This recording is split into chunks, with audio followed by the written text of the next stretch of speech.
Hey guys, here we are in the NASCAR Next Gen car at the Charlotte Roval for a short track guide. In this track guide, I'm going to show you my hot lap first, and then I'm going to break down the lap in slow motion and show my approach to each corner.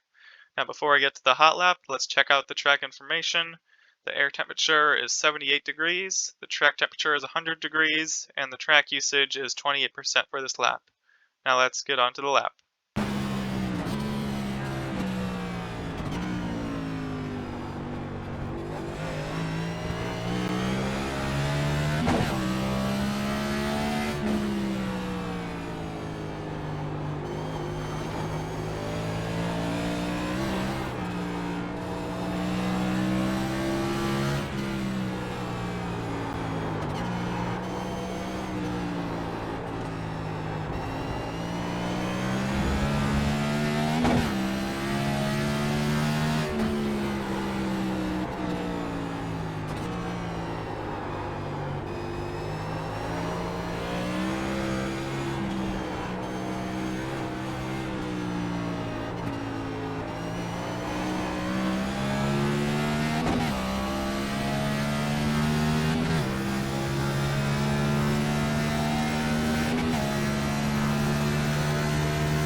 Okay, now let's get on to the track guide.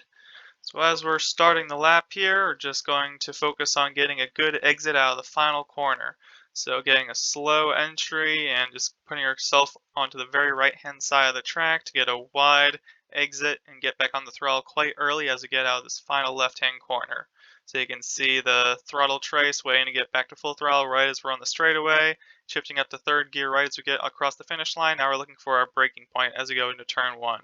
You can see these boards up here. We're going to be braking right at the 3 sign and we're getting around 80% brake pressure, and the goal here is to brake in a straight line as long as you can. So we're going to be aiming for like the 1 sign, staying in the very right hand lane here, and wait till we get to the 1 sign. That's a few car lengths afterwards. We're going to start trailing off the brakes and getting our turn in point through here. So getting a wide turn in, you don't actually need to downshift to second. You can keep it in third gear. And you can see the throttle still waiting to the apex to get back on the throttle. And then we're just going on it very uh, modulating the throttle up to around halfway, not really getting back to full anytime soon. And the rear is going to be really unstable as we're just getting up the hill with a lot of wheel into it. So you can see getting a little bit more on the gas there as we're getting up the hill. But as we get over that crest, the rear is going to get a little bit more unstable, getting a little bit of oversteer, using that to our benefit just to help keep the line tight up against the wall.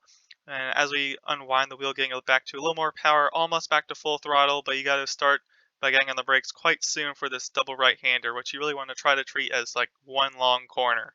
So the goal here is just get on the brakes early, keep the car narrow on initial entry, and then open up the wheel and bring the car out wider.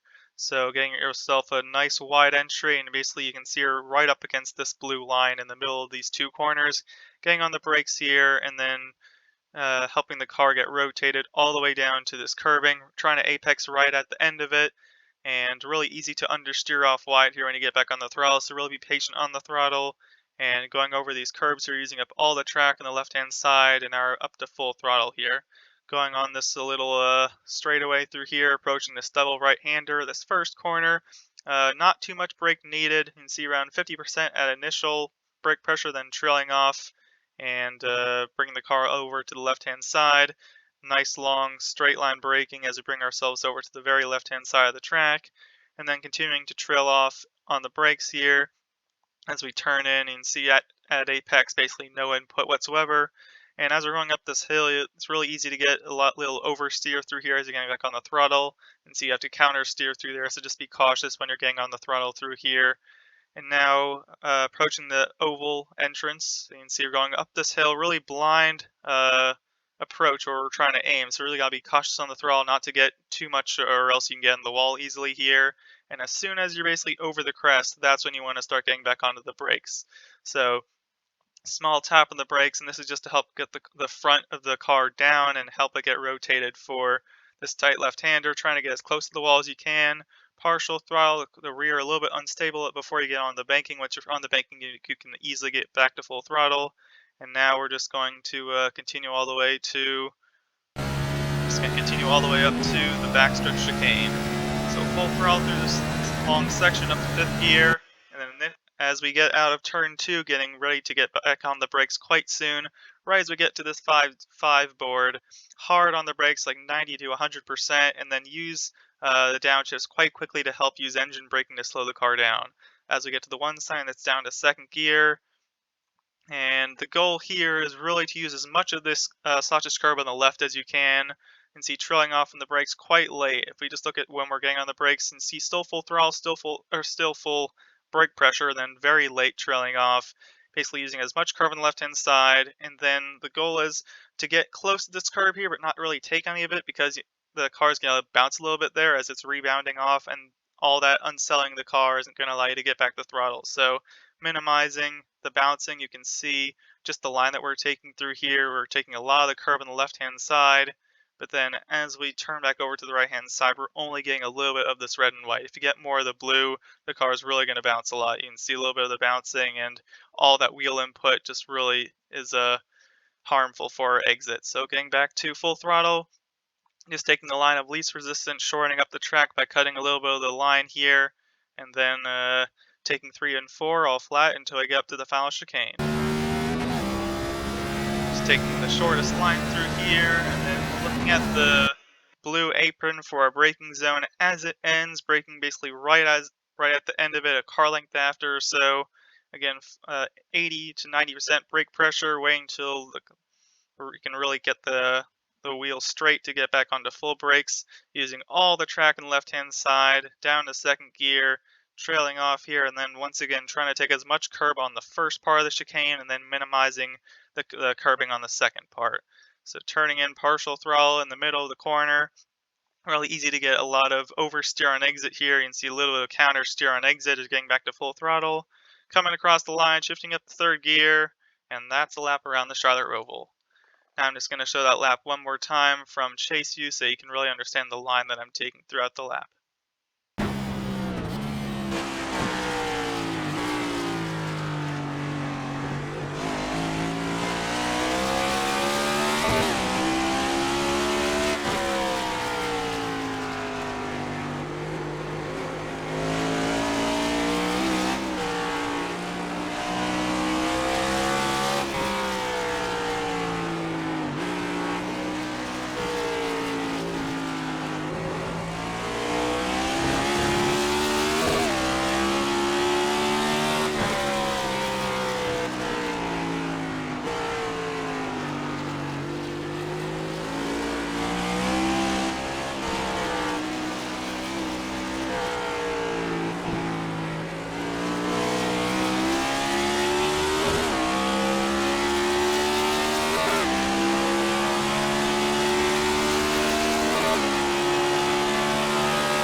So hopefully the track guide was helpful. Thanks for watching, and good luck in your races at the Roval.